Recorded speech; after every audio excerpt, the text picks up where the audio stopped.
Hello friends, welcome you to Suganthi's vlog. இன்றைக்கி நம்ம வீட்டில் ஒரு ஸ்பெஷல் மட்டன் கிரேவி தான்.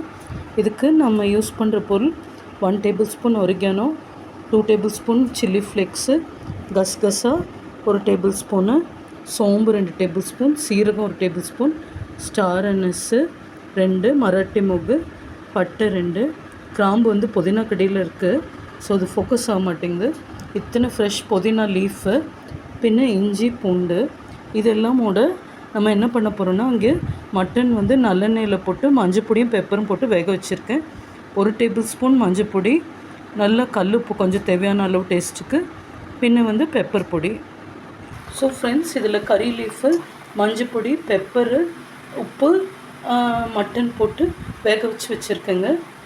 இதனோட இந்த மசாலா ஐட்டம்ஸ் ஏற்கனவே சொல்லிட்டேன், இதெல்லாம் போட போகிறேன். குழம்புக்காக தனி மல்லித்தூள் வேறு 250 கிராமு. ஸோ கிரேவிக்காக கோகோனட் பவுட்ரு 250 கிராமு, 250 கிராம் மல்லித்தூள், 3 தக்காளி லென்த்தியாக வெட்டிடுவேன் இப்போ, அப்புறம் 3 பெரிய வெங்காயம். ஸோ ஃப்ரெண்ட்ஸ், எல்லா ஸ்பைசஸும் தக்காளி, வெங்காயம், rich with Indian spices, star anise, மராட்டி மொகு, அப்புறம் பூண்டு எல்லாம் போட்டு நல்லா இது ஒரு சேர வெந்துருச்சு.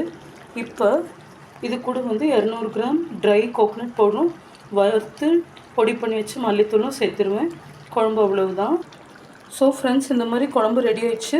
லாஸ்ட்டாக கொத்தமல்லி கார்னிஷ் பண்ணிட்டேன்.